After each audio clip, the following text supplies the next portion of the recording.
right. Well, if you've been with us on Wednesday nights, you know we've been studying through the book of 1 Corinthians. We're going to be in chapter 3 of 1 Corinthians tonight if you'd like to find your place there.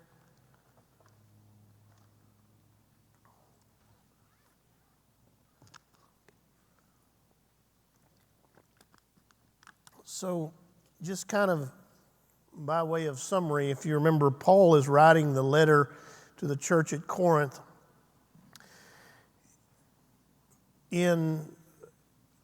partially in response to a letter that they had written to him outlining some questions that they had about doctrine and polity, but also in response to some reports that he had gotten about the church.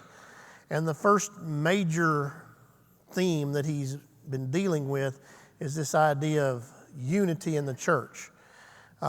He had gotten a report that there were various factions in the church based on different leaders that had come and led the church and taught the church. And so he had one little group in the church that said, well, we're part of the Apostle Paul group. We follow Paul. And others say, well, no, we're part of the Apollos group. And there's some others say, well, we're part of Peter's group. And then there apparently were another that thought, this whole thing was kind of nutty. And they said, well, we're Jesus's group. We just follow Jesus. And you had all these different factions in the church in this disunity. And so in chapter 2 that we looked at last week, Paul had really tried to bring them back to the foundation, as he's going to talk about in chapter 3, and that which unifies us all, and that is the cross of Jesus Christ. He said, look, there shouldn't be, Paul and Apollos and Peter. We're all servants of Jesus Christ. And we're basically we all have one cause, and we're all basically on the same team, and we're all united in one gospel, which is Christ crucified. So that's where chapter 2 left off. Now in chapter 3, he's going to pick up with this same idea, and he's going to use some illustrations. He's going to use some illustrations like farming. He's going to use an illustration of building or construction. He's going to use an illustration of a baby growing up, that kind of thing. So he's going to I like Paul. Paul is one of my favorite New Testament characters because he uses a lot of illustrations in his sermons, in his writings, and I like that. That's how I think, that's how I relate. If you can give me a picture of something, I can see it in my mind, and I understand that better than just reading about it. So that's kind of Paul as well, I think. So with that being said, let's dig into what Paul has to say to us. Chapter 3, verse 1, and I, brethren, could not speak to you as to spiritual people, but as to carnal, as to babes in Christ. I fed you with milk and not with solid food, for until now you were not able to receive it, and even now you're still not able, for you are still carnal. For where there are envy, strife, and divisions among you, are you not carnal and behaving like mere men? For when one says, I am of Paul, and another says, I am of Apollos, are you not carnal? In other words, fleshly, not being led by the Spirit. That's the idea there. So he starts out with this illustration of a baby, that when a baby is born, you don't feed it a T-bone steak. Although Parker came out of the womb eating a T-bone steak, I think, but you feed that baby milk, and then in time, as the baby grows, then you're able to give more solid food. Paul says, I haven't up to this point been able to give you anything but milk because you haven't grown. You're not growing and maturing in the Lord where you could handle the deeper things. So why does Paul say he was not able to give them, the Corinthians, solid food? you're not mature enough to handle it. You're carnal, you're fleshly, you're worldly, you're immature. Now notice in chapter 2, he's talking about the Christ crucified. And some might say, oh, well, he's trying to say that's the milk of the word, and then the deep things, the more complicated things, that's the meat. No, that's not even what he's saying. He's saying that you don't understand even the basic principles to apply it to things. Even something as simple as the gospel, you've taken and used it to divide as opposed to unite. So even that unifying thing, the gospel, had become divisive because they had taken, and rather than take the message of the gospel that unifies, they were dividing over the vehicle by which the message came. In other words, some would say, well, I received the gospel message from Paul. And others would say, well, not me. I received the gospel message from Apollos. And others would say, well, I received it from Peter, which I'm not sure how, unless they were just trying to say Paul isn't a real apostle. We're going with one of the 12. We're going with Peter because there's really no New Testament evidence that Peter ever had a ministry in Corinth. But maybe, for whatever reason, they were latching on to him. And they were, rather than unifying behind the cross, they were dividing over the messenger of the cross. So how was the carnality of the Corinthians manifesting itself? They were worldly, they weren't mature. And what was that looking like in the church? Divisions and factions, right? Divisions and factions. So so now let's take the next step of application. If you have a church that's full of divisions and factions, what is the implication there? We're spiritually immature. We're worldly.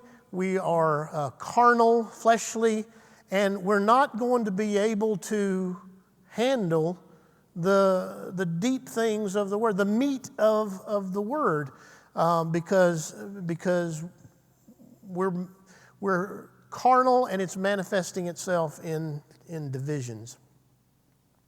Now, true or false, Paul is writing to the church on unity because they're finally mature enough to handle it. That's false. If you look in verse 2, he says, until now you were not able to receive it, and even now you're still not able.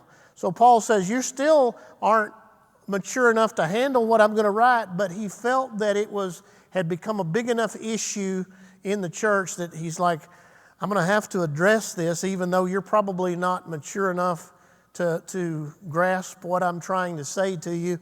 I'm going to give it a shot anyway. So he's taking his best shot at trying to communicate what he considers to be more depth here, which is, in other words, notice the depth has more to do with the application. Like the gospel message they had received. They'd gotten the gospel message, but they had missed how that applies to the church, how that applies to the Christian, the life. In other words, they had received the gospel message. Christ died for us. Hallelujah. But they missed the implication of, okay, in light of that, what does that have to say to our church and to our families and to our life, and what should that look like? So to Paul, that was the meat. That was the deep things. And so I think a lot of times, if we're not careful, we can miss the meat of the word because we grasp what it means. Like you read a passage of scripture and you understand, okay, well, this is what this means, but we miss, okay, so what does that have to do with me and my church? And sometimes that's where the meat is that flies over our head if we're not careful. Questions on those verses? How Oh. So Corinth was a very worldly city. The people, the citizens of Corinth sought after influence and power. They loved things like logic and wisdom and learning, and they attached status to that. So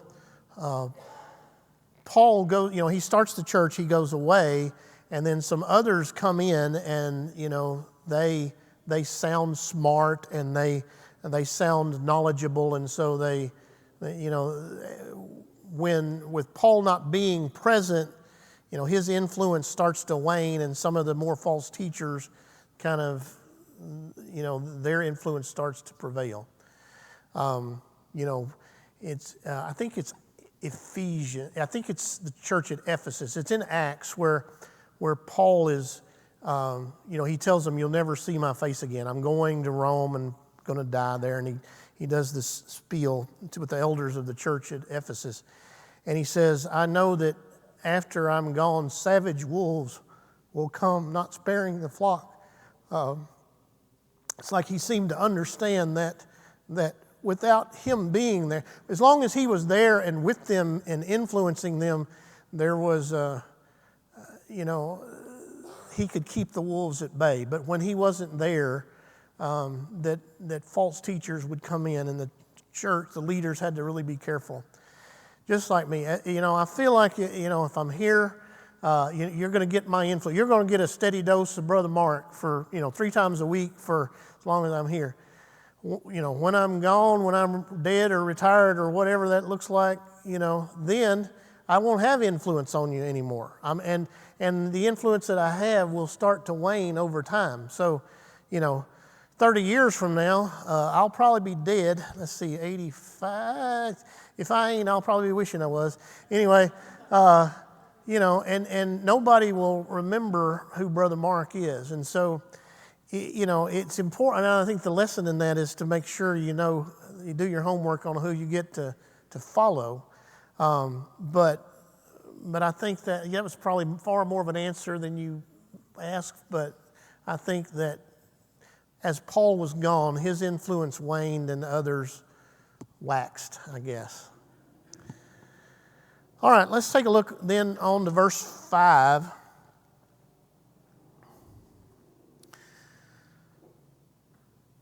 Who then is Paul, Paul says, and who is Apollos, but ministers through whom you believed on the Lord gave to each, as the Lord, whom you believed as the Lord gave to each one.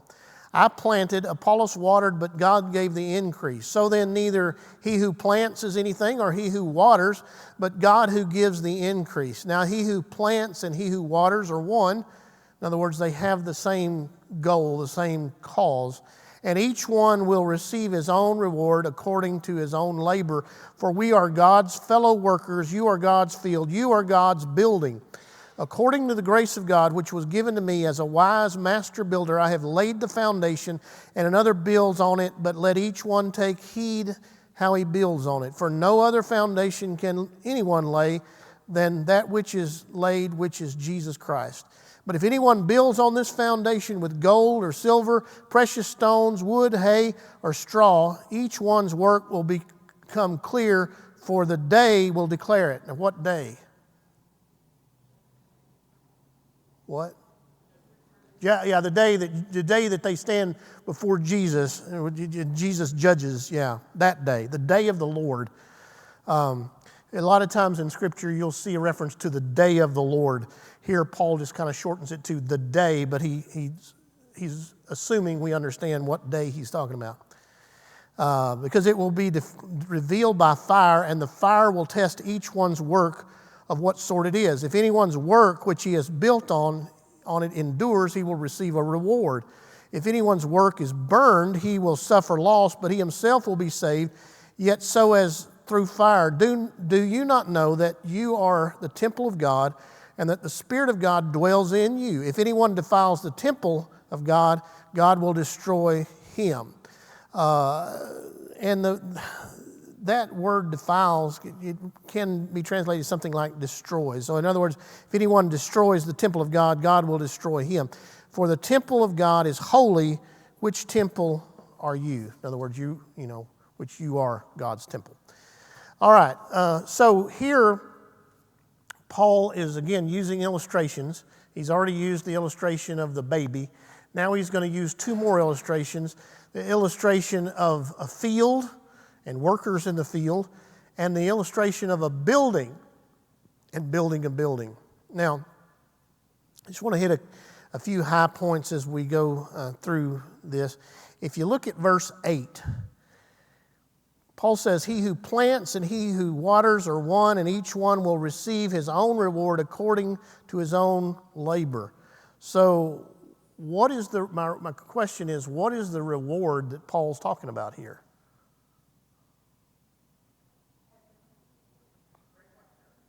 The great white throne, and what do you get at the great white throne? And what is the reward? That's my question. What's the reward? A crown? Okay. Like a mansion, crowns and mansions? Okay, what did you start to? Christ is the reward? Stars in your crown? Eternity with Christ, right. Okay, so if you look in context, he's talking about workers of the gospel, and he's talking about, he's talking about, like, who is Paul, who's Apollos? We're just workers, and I planted and Apollos watered. He's using the idea of the field here. God gave the increase, and he talks about each one receiving his own reward, but the reward is being a part of what God is doing. Now, if you look in chapter 4, verse 5, I'm skipping a little bit ahead to get where I want to get for this verse. Therefore, judge nothing before time until the Lord comes, that day of the Lord, who will both bring to light the hidden things of darkness and reveal the counsels of the hearts. Then each one's praise will come from God. So the idea being, the reward is that you were used by God, and what He used you for, the work that you did, remained in God. So what reward will I have in heaven when Jesus comes back? Well, you're my reward. You're it. That I've got to be a part of your Christian growth. Some of you I may have led to the Lord. I don't have a running record in my head. Some of you I did, yeah. And some of you, somebody else, maybe Brother Paul led you to the Lord. Maybe Brother Bob led you to the Lord. Maybe whoever was here before Paul, and I'm supposed to know, Johnny Evans or something? Johnny Frank? I don't know. Did I miss it? Frank Evans. I don't know. But there was a Brother Johnny too, wasn't there? I don't know. Men of God of yore. I don't know. Someone led you to the Lord, and then somebody else came and watered, and you grew. And now here I am, this goofy kid from Texas. And now if you're growing and you're getting close to the Lord, and you're learning and you're maturing, then I get the reward of knowing that God used you. When we get to heaven, we're going to be together, and my reward would be to know that God used me to work in you. And I don't really know if there's, that I'm going to get a Memorial Heights crown. Here's a Lisa star, because I had to put up with her for 28 years, but it's a joke. It's just a joke. But anyway, I know my work's going to be burned up, isn't it? But anyway, I don't know that it will be anything external that you can see. But to hear Jesus say, put his hand on my shoulder and say, good job, Mark. I'm proud of you. You were faithful with what I gave you to do. And then I get to see you guys up there. And maybe, just maybe, you put an arm around my shoulder when we get up there and say, God used you to be a blessing to me. And that's all the reward you could ask for. So that's what Paul is talking about here. And you have those rewards too. You're all part of the building. Here's the cool thing. You're a part of the building, but you're also working on the building. So it's not just that you're part of the building, but you're also a construction worker on the building. So you have all of those things going as well. Now he talks a little bit about the types of material that's used, and people get kind of wound up on this whole. His works will be anything that doesn't. Each one's work will become clear, and it will be revealed by fire, and the fire will test each one's. If anyone's work, I'm in 14, endures, he will receive reward. If anyone's work is burned, he will suffer loss, but he himself will be saved. Yet so is through fire. In other words, so we're not talking about salvation, the worker losing his salvation. We're talking about him losing his reward. That's the idea. And what's the difference between getting a reward or losing a reward? It's that your work, your labor would remain. Well, so if you notice, he uses different types of material. The foundation is set, and the foundation, Paul said, can only be one thing, and that's what? Jesus Christ. I mean, that's it. He's lined that out in chapter 2. But then he uses different types of materials. Gold, silver, precious stones, those are imperishable. You can throw those in the fire, and they just get purified. But other, wood, hay, and straw, you throw that in the fire, and it's perishable. It burns up. And so the idea that Paul is giving us here is that when you're working on God's building, that is to say the church, the people of God, individuals that belong to God, you want to work in such a way that what you're doing remains. In other words, it's not, the reward doesn't go to whoever can draw the biggest crowd. Or burn it up, the flash in the pan who can burn it up for 6 months and then, go work the beer joints after that. I mean, that's not the reward that remains. It's founded on the foundation of Jesus Christ and grown with the things that remain, the solid doctrine of the Word that remains. That is the idea. So that's the idea. He's not talking about salvation. He's talking about reward, and a reward that's lost or a reward that remains. Now, according to Paul, where is the temple of God? So it is in us, and that is a true statement. In the context of he's talking about in us in more of the corporate sense, which is what? The church. So he's talking about you are the temple of God, and he's talking about the church here. The Corinthian church was a building. Memorial Heights, we are a building, God's building, and I don't mean this building. I mean like we, the people. We are God's building is the idea. So the church is the vehicle by which God's presence dwells on earth. As the temple, in the Old Testament, the temple was the vehicle by which God's presence dwelt on earth. Okay, he says, now, you are God's temple, the church. So we, as the church, are the vehicle by which God's presence dwells on earth. Now, he makes a very bold statement here.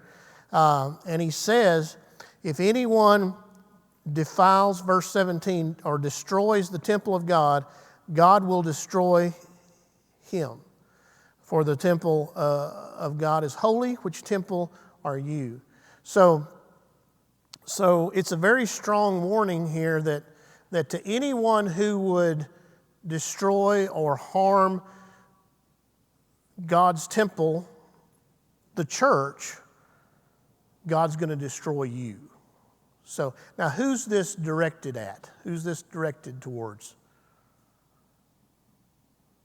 Those that were causing disunity in the church, the factions, those that were trying to stir up trouble. It's a serious thing to bring disunity in the church. And I think people don't understand. People take it way too flippantly.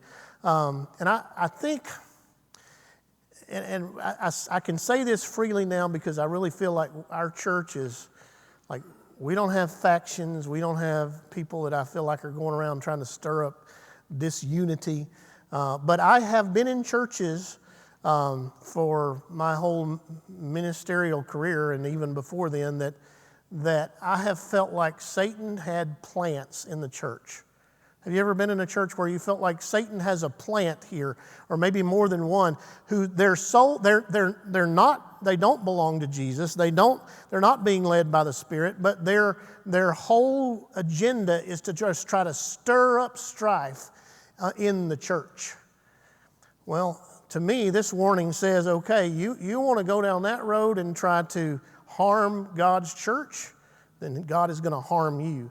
And I've seen some that God has taken out, and I mean in a very real and practical and physical way. And but I think ultimately this is more of a on that day when you stand before the Lord. He's not going to take lightly those that try to hurt or harm His church. The church is Jesus' bride. So men, if somebody's picking on your bride, how would you react? Well, you expect Jesus to do the same. That's the idea there. So Paul said, there is no foundation which can be laid other than the one that I've already laid, and that was, what does he say? Jesus Christ, verse 11. So he brings them back to this foundation of Jesus Christ crucified that he elaborated on in chapter 2. And he gives, he gives this really good illustration of building a building. And he uses Paul and Apollos as master builders, But it's God's building, and Jesus is the foundation. And so, you think in terms of a building, you've got the foundation that's supposed to tie everything together and unify the building. Everything is anchored to that foundation. Well, to the Corinthian church, they were letting the foundation, Jesus Christ, be not a unifying factor, but a dividing factor because of who they received the foundation from. He said it's all one foundation. It's all Jesus Christ. But it's the architect's building. In other words, when you get ready to build a building, you're going to have a set of blueprints, and you're going to have an architect's going to draw up those plans, and it's his building. And the building becomes known as that. You look at some of the great, buildings. Who was the great architect out on the California and the West Coast back in the 70s? Frank Lloyd Wright. Nobody calls up the plumber's name and says, well, this is a Plumbers R Us building right here. They say, no, it's a Frank Lloyd Wright building. So it's all united under the architect, not the plumber or the electrician.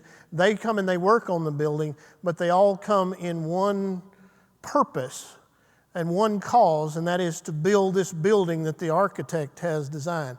Okay, well, Jesus is the architect, and he's also the foundation. So we come and we work and we labor on building the church. And again, I'm not talking about buildings. I'm talking about people building. It's an illustration that he's using.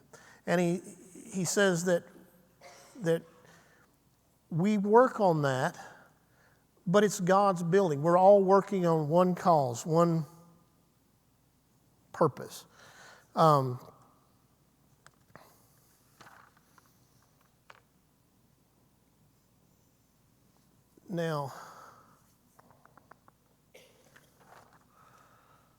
so I was reading a commentary, and they had a really good illustration on this whole building thing that I thought, now that's good. They talked about a brick wall, like the bricks, that surround the walls that surround this church. They're made of brick, and they're all unified together. They're stuck together, and they're anchored to the foundation. He said, now, it wouldn't do for one of the bricks to say, I don't really like the bricks that I'm put next to. I don't really like the location in the wall that I am.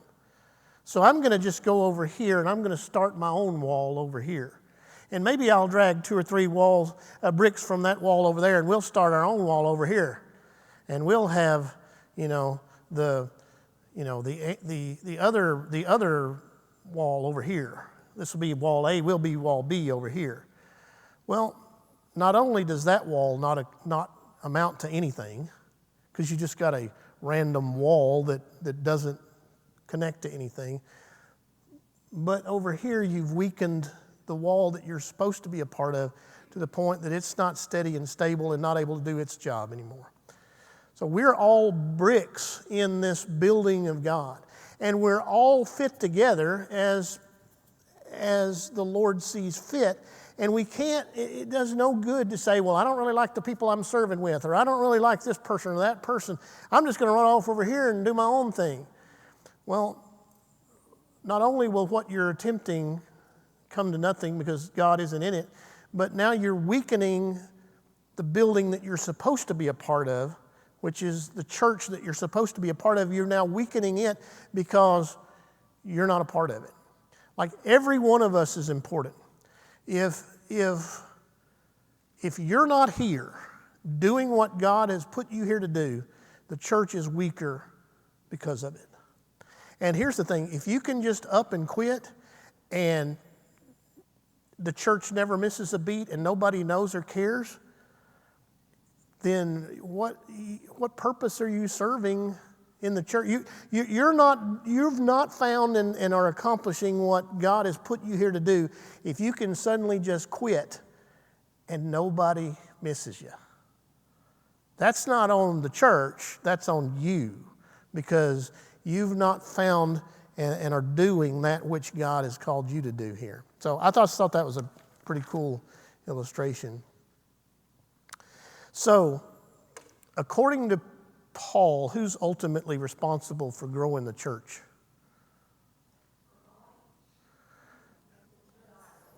God is responsible for growing the church. Each worker is important. Paul said, I planted and Apollos watered. If everybody sows and nobody waters, then the plants don't grow. So you have a role to play. I have a role to play. The people that come after us, they'll have roles to play. But it's God. It's God that builds the building. It's God that grows the field, that kind of thing. True or false, Paul is primarily referring to numerical growth of the church in these verses. That's false. He's not talking about numbers. He's talking about spiritual growth or maturity. And I think that's important when we think in terms of like mission strategy.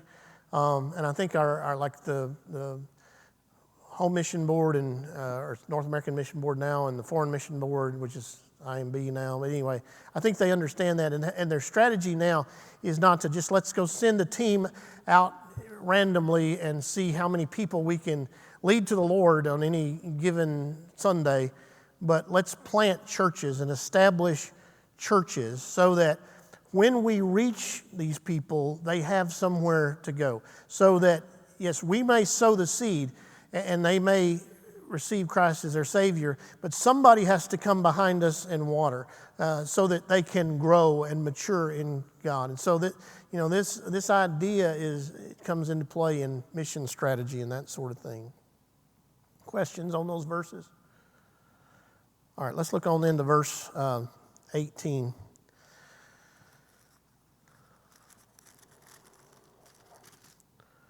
Let no one deceive himself. If anyone among you seems to be wise in this age, let him become a fool, that he may become wise. For the wisdom of this world is foolishness with God, for it is written, He catches the wise in their own craftiness. And again, the Lord knows the thoughts of the wise, that they are futile.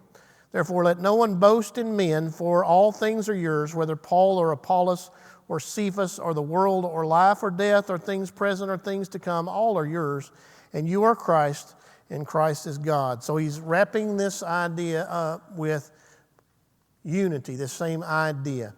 So Paul is basically saying that it's absurd to say, I belong to Paul or I belong to Apollos. And what's the reasoning that he uses in these verses to say how absurd that is?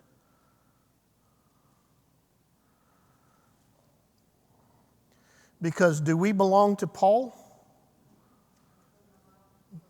But we belong to Jesus, and actually Paul and Apollos belong to who?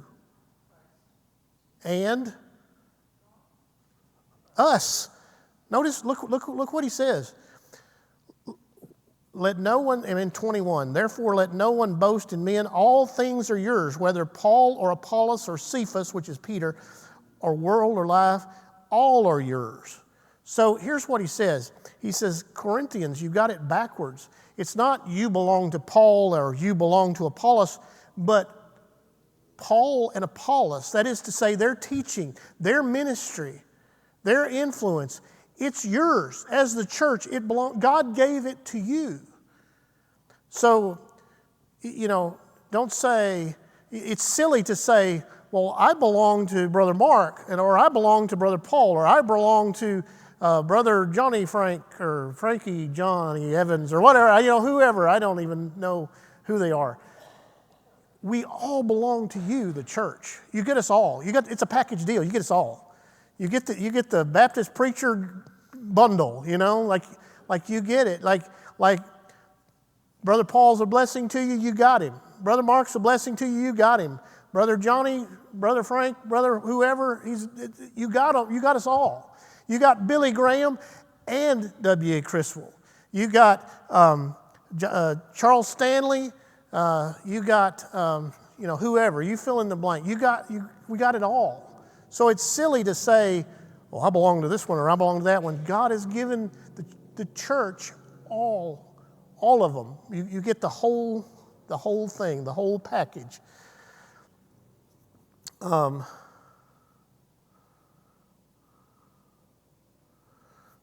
just trying to make sure I don't miss something that I wanted to talk about. Explain what Paul meant by saying, if anyone among you seems to be wise in this age, let him become a fool, that he may become wise. What's he mean there?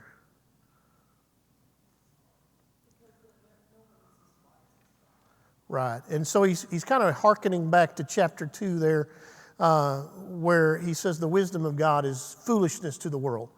He said, if you think you're smart in this world, then become as a fool to the world, that you might know the wisdom of God. That's kind of the idea there. Questions on those verses? I give you just a couple of application questions here, because Paul would say that's the meat of the word is the application. So we're going to get a little bit of it here. So Paul spends a great deal of time in the letter to the Corinthian church about divisiveness and things that divide the church. So what are some things that you can see today in today's church that divide churches?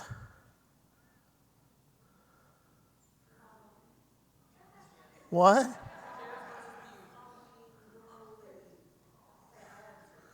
Fads or trends? What? Somebody? Pews versus chairs? I've seen that, yeah. I've seen that, yes. What? Music is a big one, yeah. So, here, worship styles. Oh, yes, ma'am. Gossip divides it? It does, yeah. Gossip is one of those things that should never be in a church. Some of the things that divide churches, they're good things, but we let them divide us, like worship styles, like leadership styles. So I'm going to tell you about a church that I pastored, all right? Because the name of the church was Union Baptist Church. I pastored Union Baptist Church, which I think is a great irony because it was one of the most ununified churches I'd ever seen in my life. And they argued over every little thing. They argued over old versus young, not rejoicing that they had old and young in the church, but it was an old versus young. They had a group in the church that wanted to sing contemporary Christian music, and they had a group in the church that wanted to sing hymns. Not rejoicing that God has given us both and we can enjoy singing both, but they went to blows over which one we're going to sing. And they had a gospel quartet, like a Southern gospel quartet in the church, and they had like a contemporary Christian quartet in the church. And they would constantly be at war with one another. And the gospel quartet would get up and talk about, we don't want to become one of those 7-Eleven churches. Your song has 7 words and you repeat it 11 times, or off the wall church. I've heard that, we don't sing out of a hymnal anymore. We sing off the wall, ha, ha, ha, and just slicing your brothers and sisters to bits, And then I saw the contemporary group get up and sing a Christian song about something about the gospel. Faith without works is as useless as a screen door on a submarine. And I know, whatever. I mean, the song is the song, but the reason they sang it, and this is what's bad. Not that they sang the song, but the reason they sang it was because they knew it was something that would get under the skin of the other group, and just that kind of stuff. So they had a pastor there, Brother Hancock, that he had been the pastor there for, I think he was there about 10 years. And he was old, and all the old people loved Brother Hancock because he catered to the old people, and he sang hymns, and he did it the old school way. So part of the, half the church loved Brother Hancock. Then you had a guy come in after Hancock. His name was Brother Caldwell. Well, he was young. He was like mid-30s, and he was young, and he liked contemporary music. He was more hip and with it kind of thing. And so the young people, they loved Brother Caldwell. Well, I come in, and I was a 80-year-old man in a 35-year-old body. Not even that old. I was probably 30 years old. I was 30 years old when I went there, but I acted like I was 80 because I liked singing hymns, and I liked Cracker Barrel and the Gaithers, but I'm a 30-year-old kid, And so the only thing that those two groups, half the church wanted Brother Caldwell, half the church wanted Brother Hancock, and the only thing that the two groups could agree on was neither of them wanted me, it seemed like. We had so there was this lady, and it was one of those church, it was like some people only wanted to read the King James Bible, and some people read different translations. And most people didn't have a problem with that. There's this one woman that, she was determined that not only am I going to read the King James Bible, but I'm going to personally go and take everybody else's Bible away from them and give them a King James Bible so they'll have the right Bible. And I didn't stay at that church very long, but anyway, we're in a VBS meeting of teachers, of workers, and it's young and old, and all the people that are working in VBS, and this little lady who's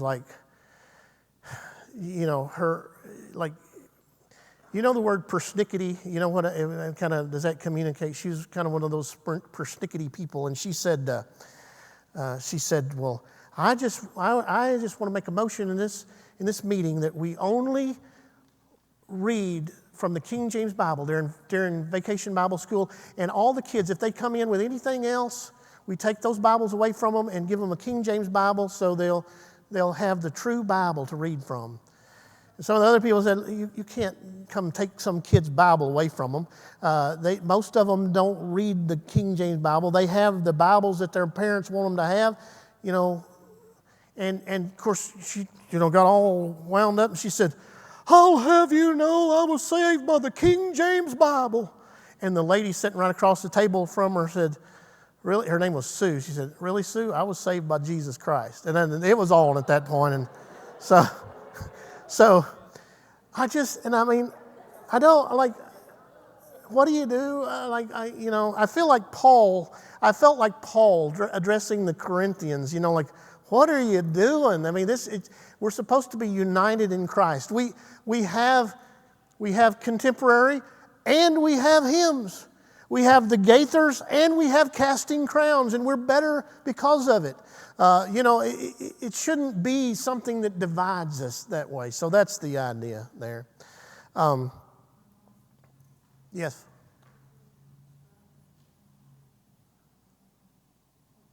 What did she say? Carnivorous? Yeah. Carnivorous. I don't know. They sure eat up preachers and spit them out. I know that. That's true. The last I checked, it wasn't even a church. I think it became a mission of another church or something. I don't know. The Lord delivered me out of there, and that's all I can say. I'm here now. Praise the Lord. Thank y'all for not being like, you are my reward. I get to come here, see? Yeah, you do. You're doing good. Absolutely. Absolutely. Yeah, all right. That's good. So what are the implications? Just a couple quickly, we're running out of time. The implications of the truth that we're the temple of God. So we sanctify or defile the temple with the thoughts and the actions that we take part in. And I think it's also a warning to those who would cause division in the church that you destroy God's building, the church, and he will destroy you. That's the warning there. So my last little question, and maybe I'll just let you ponder on that, but I'll kind of get you started on it. Explain how the church is called to be radically different from the world when it comes to diversity. Here's the deal. The world segregates based on differences. You look differently than me. You sound different. You talk differently than me. You come from a different part of the country than I do. Your skin is a different color than me. You have different interests than I do. And so we tend to segregate based on that. Whereas the church embraces diversity and unites in the cause of Christ. And so while the world would say, okay, this is our group and we look just like this. And if you want to be a part of our group, you have to conform to the image of our group and look just like us. What does the church say? We are the church, and we take diversity. No matter what skin color you have, what part of the country you have, how you talk, where you come from, whatever, what your interests are, we take you, and we are united in the cross of Jesus Christ, and we're being conformed to the image of Jesus. So really the church ought to be leading the way when it comes to segregating the things that divide in the world. Sadly, I think for most of the church's history, we've led the way in segregation. But it should not be that way. And I'll tell you, I do not like, and I'm gonna hit somebody's toes on the way out of here, and I'm not necessarily trying to. I'm not a big fan of these niche churches. And here's what I mean. Like, the big one going now is like the cowboy church. Now, here's the thing. If you say, we have a church and we want to try to reach cowboys, I think that's fine. But when you structure your church in such a way that we only are going to reach out to or appeal to one particular group. We're the cowboy church. We're the biker church. We're the surfer church. No, we're the church. And in the church, we have cowboys and bikers and surfers and hippies and rednecks, and we have it all. And that is the beauty of the church, is that we unite. I never liked this, oh, that's a black church. That's a white church. I understand, different people are going to be, comfortable in different types of worship settings, and I get that and understand that, but we cannot be a white church. We have to be the church. We cannot be, we're the cowboy church. We're the Indian church. We're the biker church. We're the, Hell's Angels church. We're the this, that. You wouldn't have a church called Hell's Angels, would you? But anyway, we're the church. And in the church ought to look like our community. Whatever Claremore looks like, that's what our church ought to look like. So if there's white people in Claremore, there ought to be white people in the church. If there's black people in Claremore, there ought to be black people in the church. If there's hippies in Claremore, there ought to be hippies in the church. If there's bikers in Claremore, there ought to be bikers in the church. If we got cowboys, there ought to be cowboys. And we are the church, and we're united because we're united in the cross of Jesus Christ, and we're all growing, not to look just like each other, but we're growing to look like Jesus Christ. And that's what a church ought to be. If we can get to that point, then we're doing it the way Jesus says it ought to be done. So, anyway, that's my sermonette. That's the meat of the word for you tonight. So, questions or comments on the lesson tonight? Yes, ma'am. The difference between segregate and congregate. That's right. We want to congregate, not segregate. That's the idea. More and more and more. That's right. That's right. And really, the church should be the one place where we unite and celebrate diversity. Now, I in no way mean to imply that we somehow ignore sin or condone sin. That's not at all what I'm talking about. I'm talking about the differences in us as human beings that make us unique. I'm a country boy from Texas. We got people from California. We got people from, New England places. I mean, we got, I do not want to ride a motorcycle. You cannot strap me on one and force me to go down the highway. But some people do, Paul told me that he, in younger days chased storms in an old pickup truck, I just hope he don't take me with him when he tries that next time. But, we're diverse. And the strength is in the diversity. If everybody had to look just like me and act just like me, we'd have a very weak church. And a goofy church, too. All right. Well, I've enjoyed our study tonight, and I hope you have as well. And I'm enjoying studying 1 Corinthians with you. I'm learning stuff, and I hope you are as well. Let's close in a word of prayer. Heavenly Father, thank you for your word. How you do speak to us. God, I pray that you would unite us under the cross.